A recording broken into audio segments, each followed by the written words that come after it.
This is the August 18, 2020 meeting of the Harbor Management Commission. It's 4:47. This is Kim Taylor, Chair. We have a quorum present, and we have Jack Hirschler, Harry French, Sam Cargill, Eric Sunman, Jeff Stedman, our consultant, and Betty Gabriel, our secretary. Sam Cargill? Yes. Okay. First order of business this evening would be to... I'm sorry? This is Mark Foster joining. Good, Mark. Welcome. Would be to approve the minutes from the July meeting. The revised minutes noting that Sam was present at the last meeting. Betty, thank you, were sent out this afternoon. Other than that, do we have any changes or corrections, or can we go ahead with a motion to approve? I would motion to approve it, and this is Harry. Yes, thank you, Harry. Do I have a second? I have a second, and this is Sam. Okay, great. All in favor? Aye. Aye. Aye. Excellent. Okay. Aye. So, very good. Minutes are approved. My report, as you see from the agenda, had several. The first email came from Doug Hoskins of DEEP, announcing that there will be a public hearing on August 26th at 3 o'clock related to Aquarian's request to divert water for consumptive use affecting the Hemlock Reservoir and Mill River. More information, I believe, is available on the DEEP website. The next two emails were with Sue Bailey, the DEEP Commissioner, about our the letter that we sent to DEEP on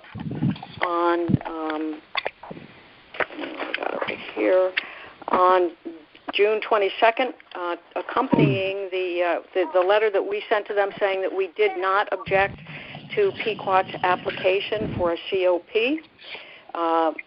Ms. Bailey wanted to know which of the 5 comments that we included in our letter we might want attached to the COP when it was sent on to Pequot.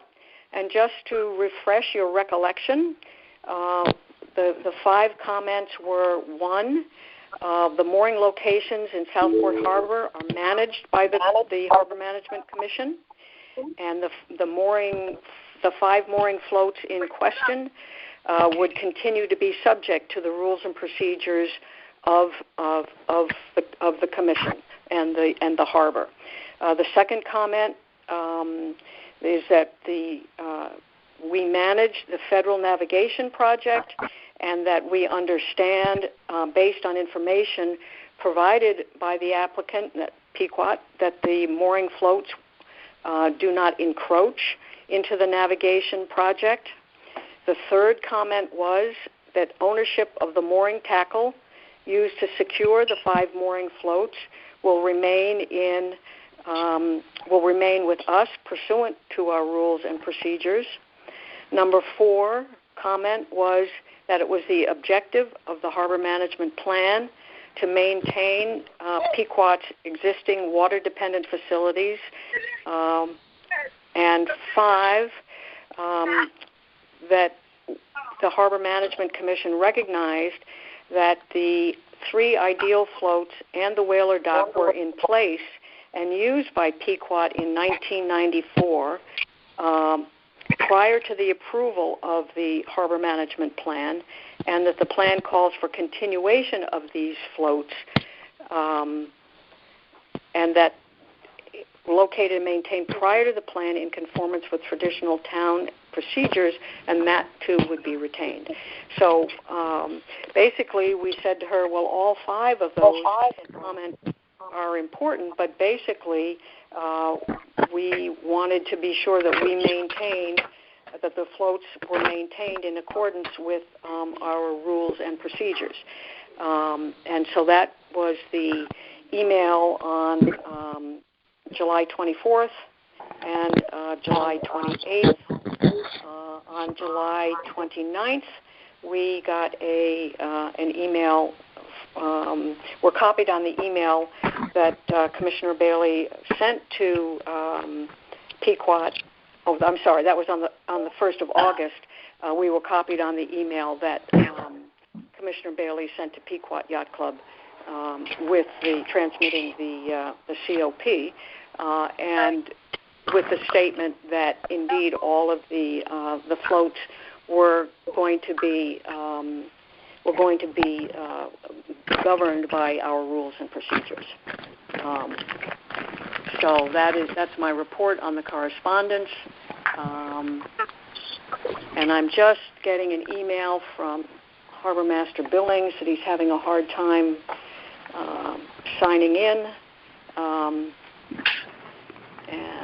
So we'll skip his report till he can get here. Let's see.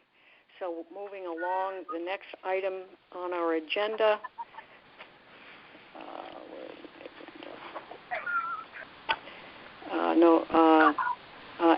Jeff, the Lower Wharf project. Well, again, not much to report. The town engineer, I spoke with Mr. Hurley this morning.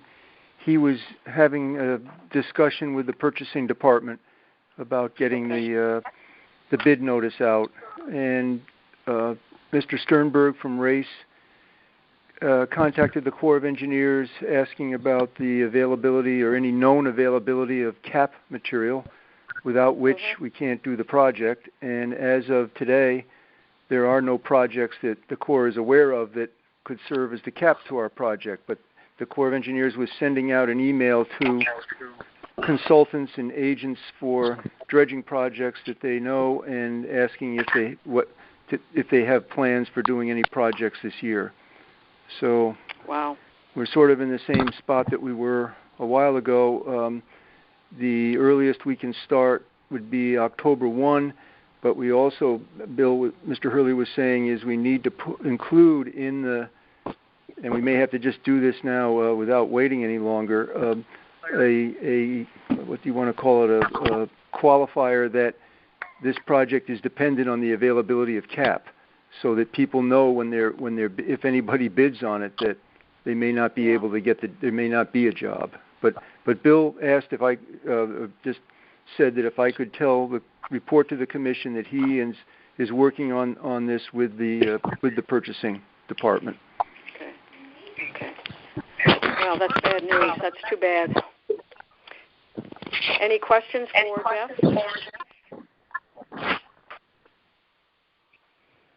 Okay, Jeff, sand management. Well, I did get I'm sorry to interrupt, but there is an email from Ed.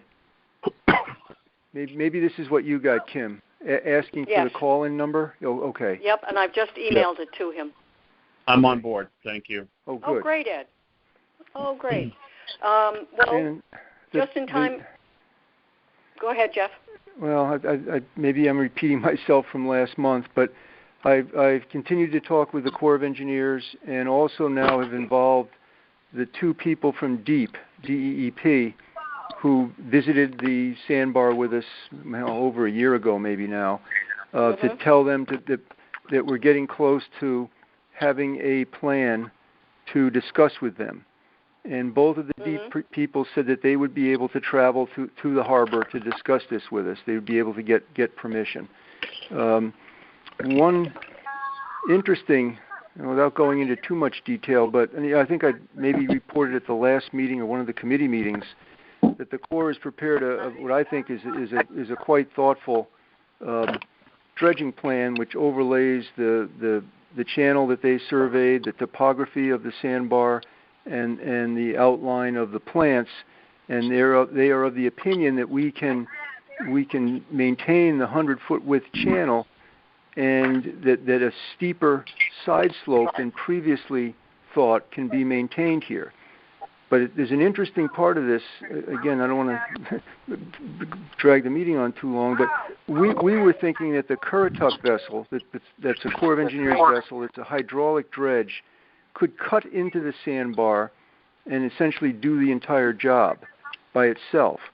But what the Corps is saying now is that when these sorts of jobs are done, there also needs to be a component of it that involves excavating from the upland, as the town did.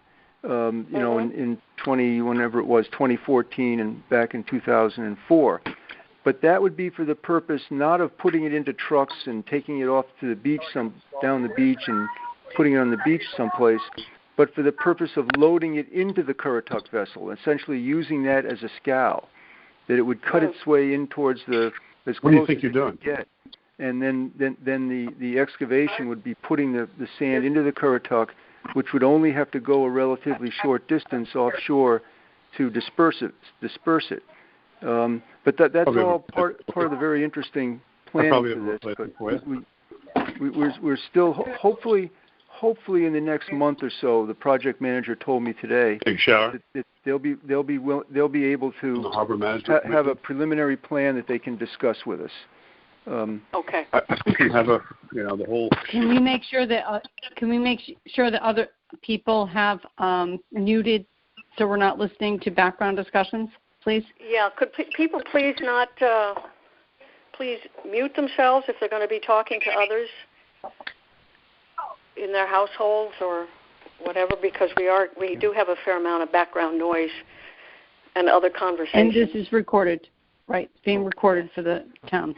Right. Oh, and this is Jeff again. I might add too that I sent to the two people at Deep the compilation of photographs that we made of the history of the sandbar and also the ground conditions. And I also, I'm assuming it's okay with everybody, that I distributed our presentation on the history of Southport Harbor and the harbor management plan, and our compliance with all of the open to all and equal terms requirements. Great. Excellent. And by the way, that was an excellent presentation. Harry, we also need to hear Jim Bradley. I called Jim and he hasn't called back because he also, I don't think he'll say anything contrary to what we put in that presentation, but he may be able to. He'll add another perspective of it since he was involved in all of this from the beginning as well. Okay. Yes, we do need to hear from Jim. Yeah. Yeah. Any other questions on sand management for Jeff? Great. Thank you, Jeff. You're welcome. Ed, why don't you go ahead and give us your report? Okay. Good afternoon, everyone. Sorry I'm a little tardy today. The biggest news, of course, this past month was the tropical storm Isaias.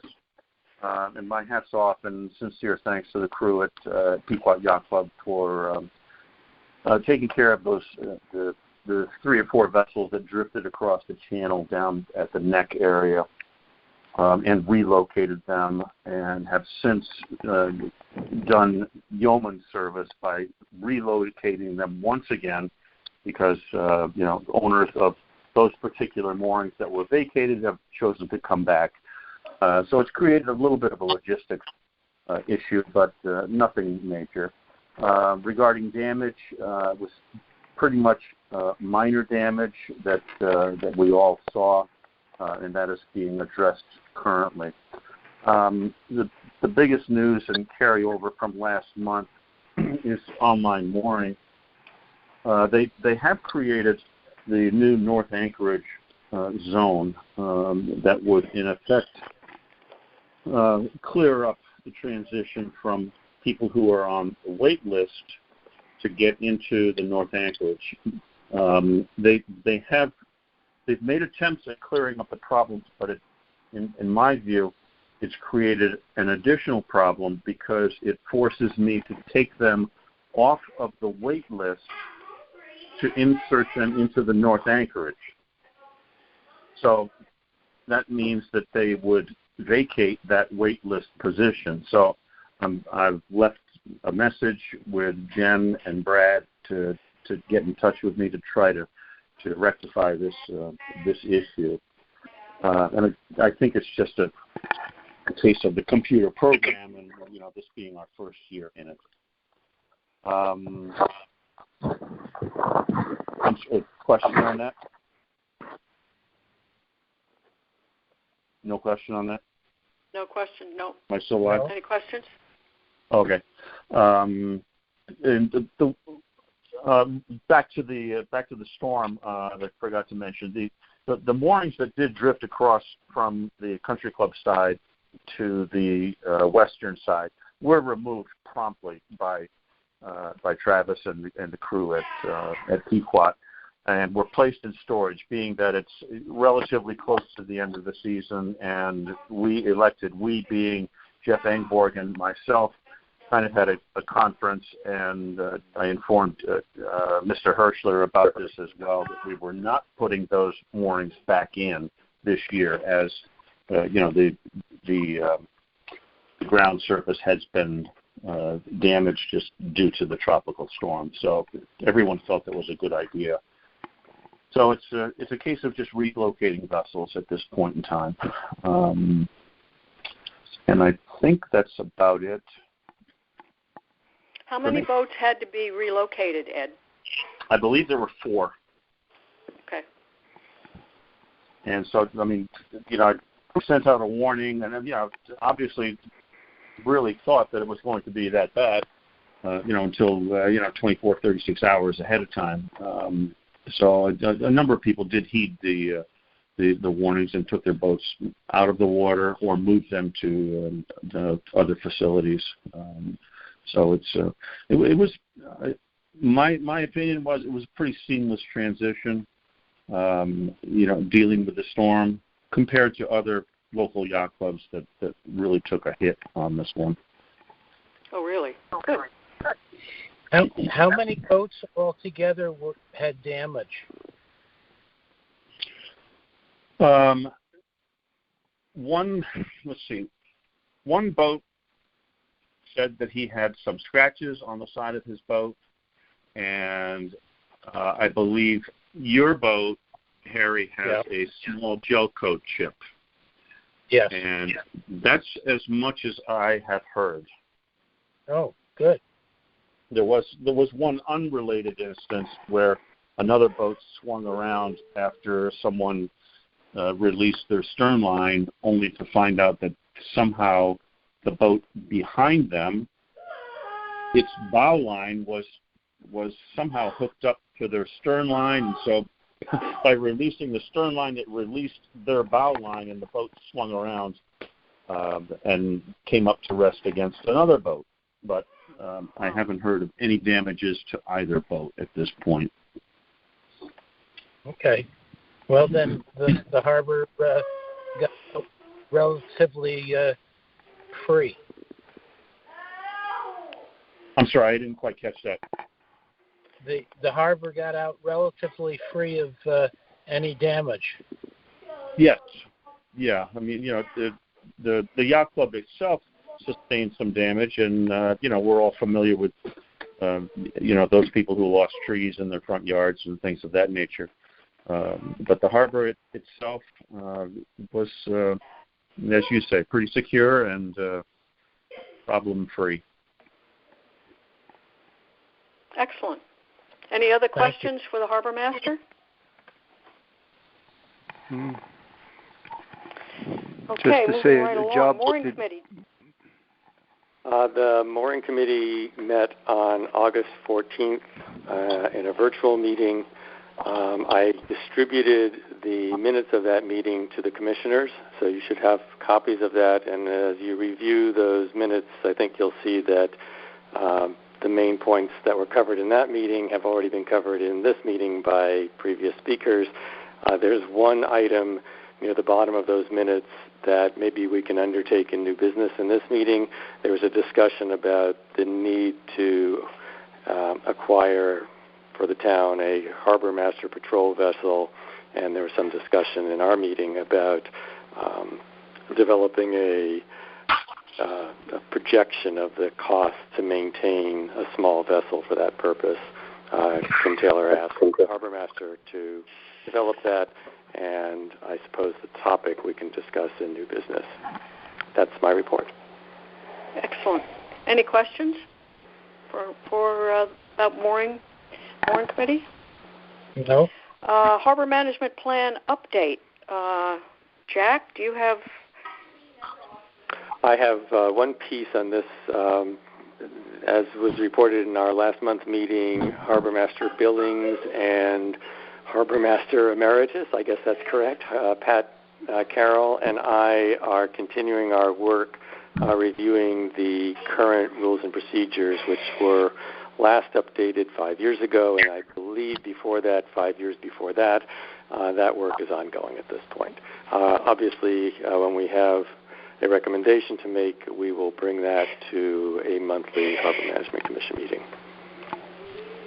Okay, and might I say something, Kim, about that? Yes, please. I should have called Jack, but it's maybe if we, depending on when we can come up with the changes to the rules and procedures, the governor has issued an executive order concerning, as you know, the conduct of municipal agencies during the pandemic, and one of the things in the order is to allow, instead of publishing everything as required in newspapers, to allow the publication of municipal business on town websites, and that might be a little bit of a savings for us instead of having to publish the entire rules and procedures in the newspaper once we make the changes.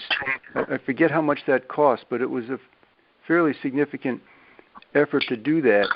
And at the time when we asked the town attorney if we could publish the changes just on the town website, he suggested we err on the side of caution and go by what the town code says, that we have to publish it in the newspaper. But maybe now we don't.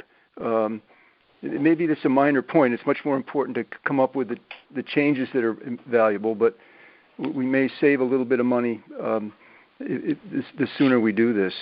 Is it open-ended, Jeff, or is there a specific time frame that I don't know that they're removed or that they're automatically removed. I'll check but they're still in force right now, and I don't know if they were open-ended or I can find that out, Jack.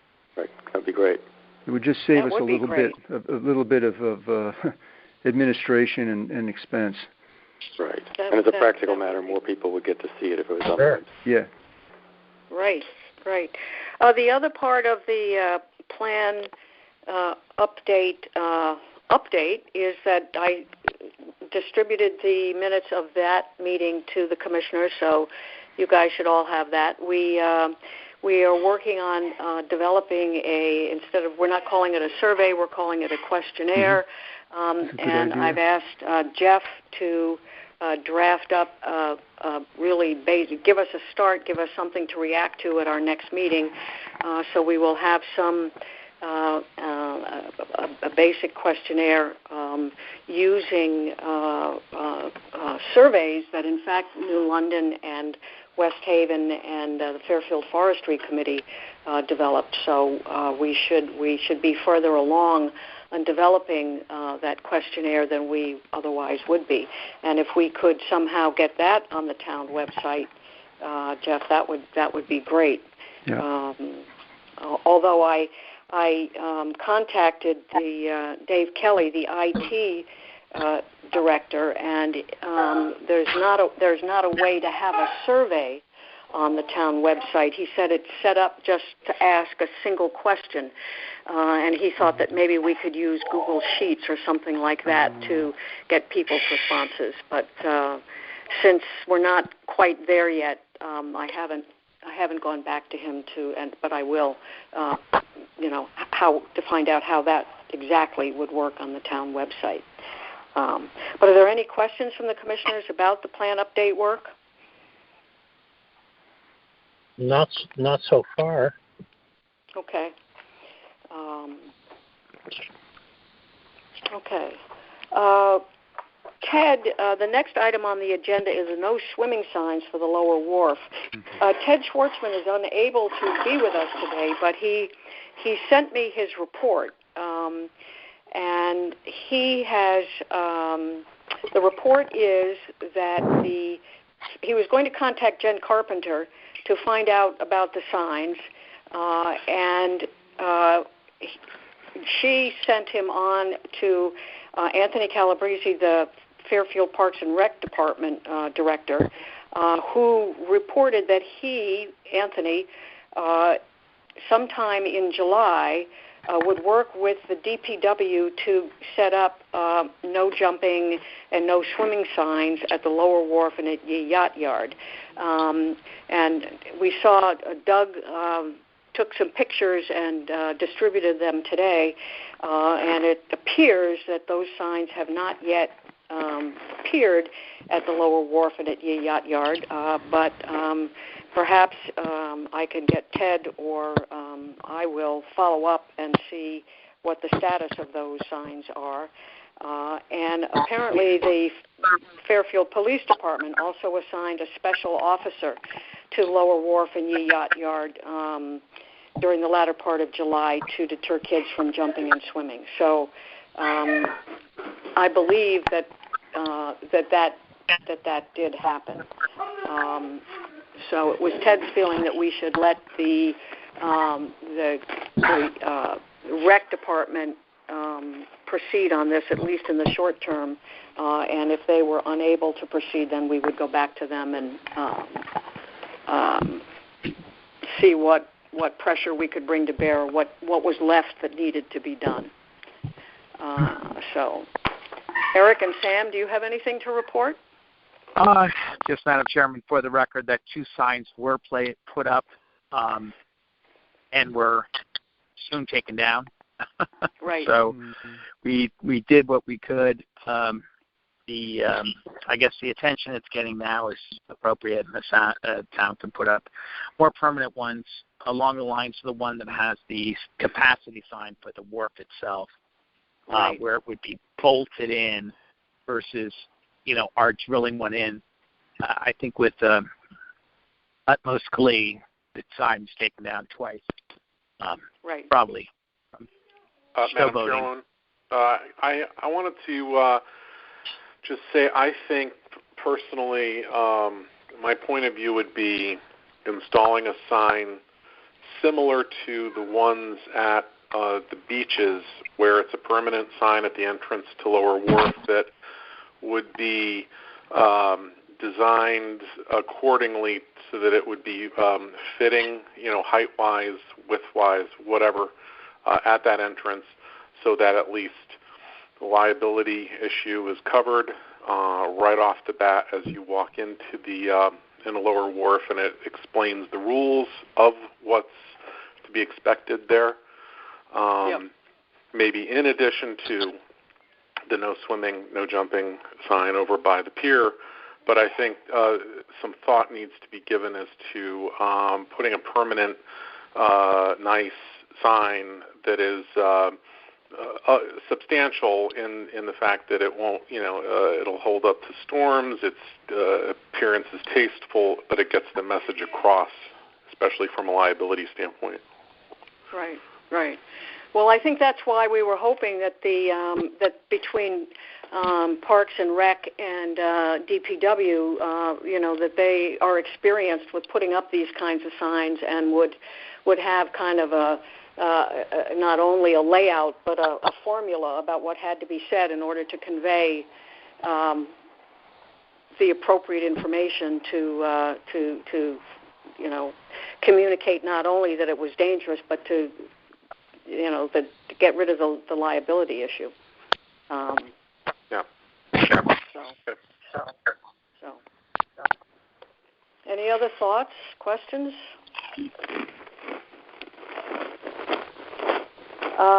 Moving on to new business, we did the notion of the patrol boat for the harbor master.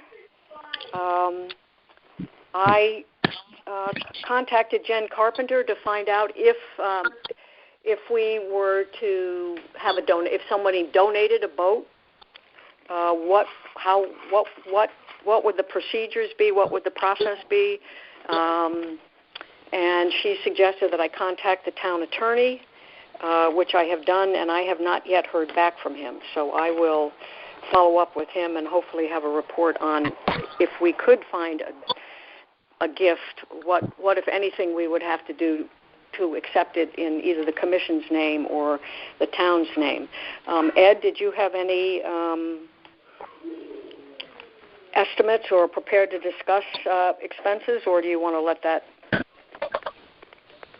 Well, I think we probably should defer to whatever the town attorney says first. I mean, if you want to get into specifics, it really depends on the age of the boat.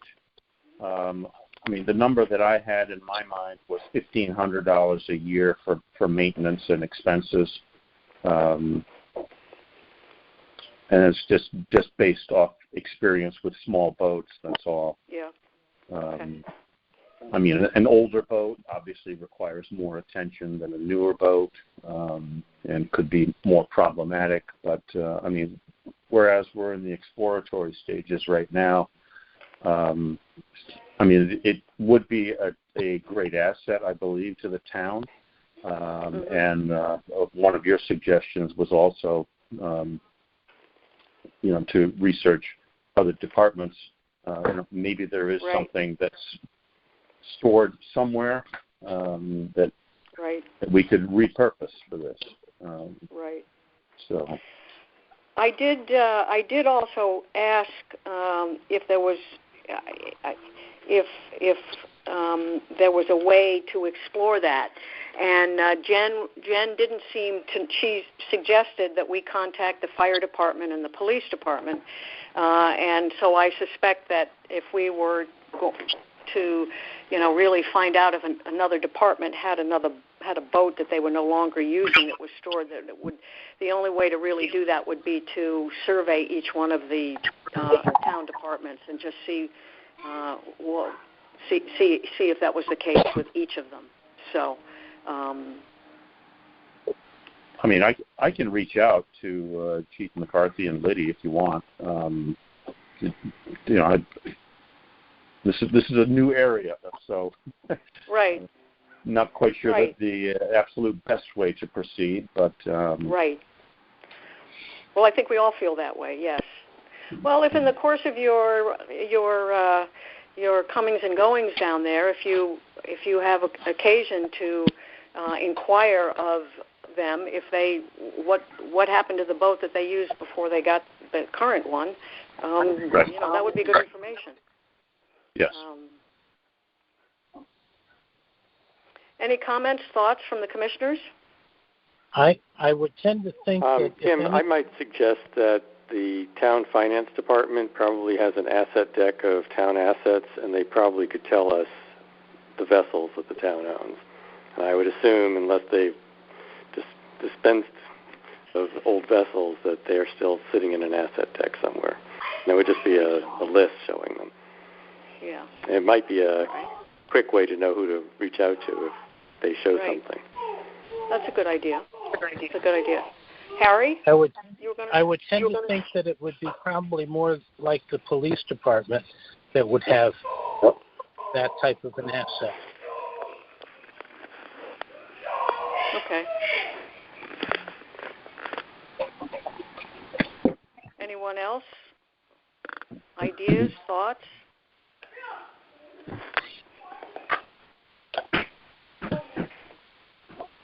Wow. Sorry, quickly, Kim, just a quick question. Yeah. What size boat are you thinking? An inflatable or or similar to the chase boats that Pequot Yacht Club has for instructors, etc.? Is there any, what are you looking at? My first thought was 17 whaler. Pretty basic boat. Doesn't really matter where you stand in it because it's, for all intents and purposes, it's basically a rectangular boat. Right. I don't know. In my mind, I think that would be, an excellent platform to do harbor master duties from. Are there other boats? Absolutely. A rib could be used. Maritime skiff. Something in the 17-foot area. Me personally, I wouldn't want to go much shorter in length, just due to the fact if it was needed to go outside the harbor, 16-footer, 15-footer, you can get into a little bit of trouble with something that size. But, the 17-whaler, pretty decent boat. I think probably all of us have had experience in a 17-footer. So, whaler. That was the initial thought, Sam. That's, 17-foot center console whaler seems appropriate. And some of those ribs can be great, too. And what were you thinking in terms of horsepower, like 75 or? Oh, if it's a 17-whaler, yes. The old 70 Johnsons were a good motor. Now I guess people are probably putting 90s on them now, but it doesn't have to be that big, I don't believe. Right. Got it. No further comment.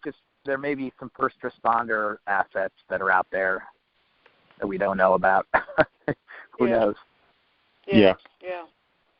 There might be a government website or something, Homeland Security, things that were bought for that are no longer being used, or they overbought, and, I don't know. I'm not tremendously savvy on the Internet to find these types of sites, but,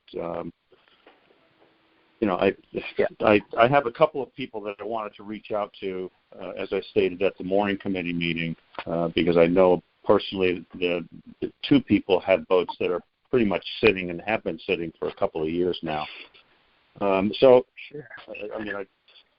not sure of the ramifications, or if it's a possibility that if someone were to donate their personal asset, would they receive a tax break from the town or U.S. government for a donation? It's not a tax exempt organization, but I don't know. Any thoughts on that or any experience?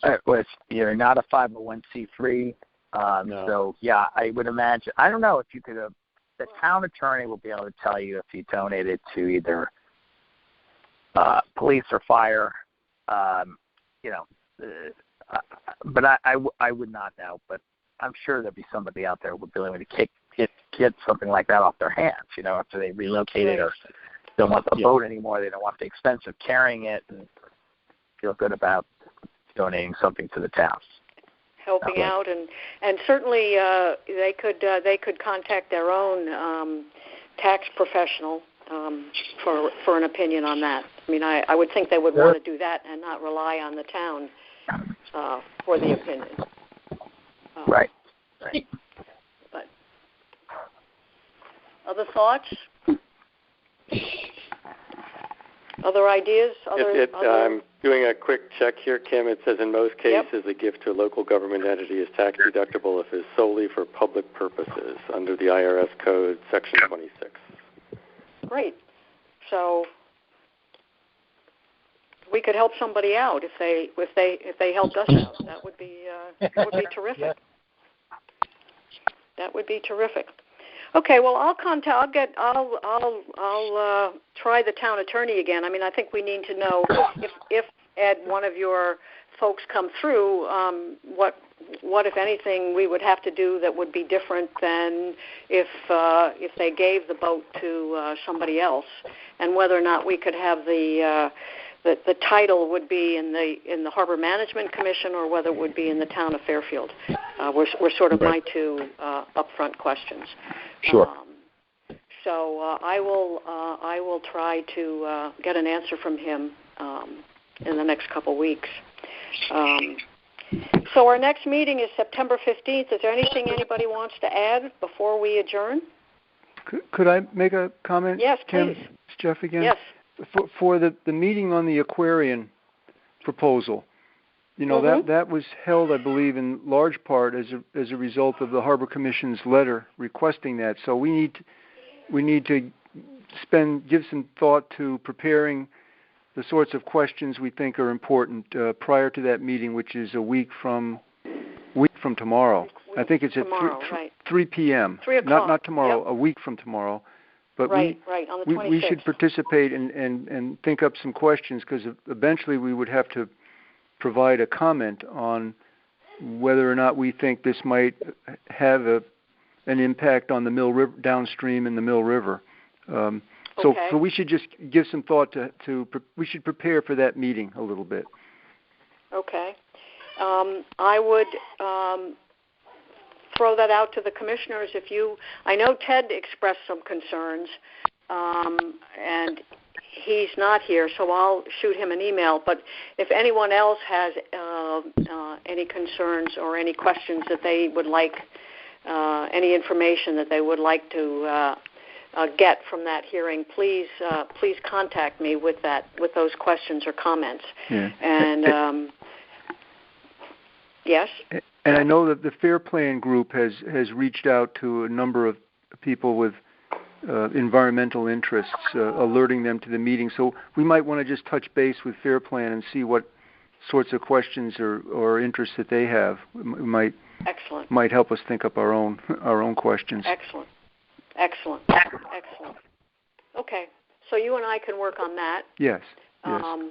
And anyone else who was interested, please let me know and join the effort in the course of the next week. Yep. Okay. Any other comments, thoughts, ideas? Okay. Our next meeting is, as I said, September 15th. Until then, can I have a motion to adjourn? Sam Cargill, so moved. Great. I'll second it. Sam moved. Harry, thank Correct. you for seconding it. Everyone have a good month. We are adjourned at 5:30. Thank you. Bye. Thanks, everybody. Good night, everybody. Be well. Good night. Good night, everyone. Good night. Good night.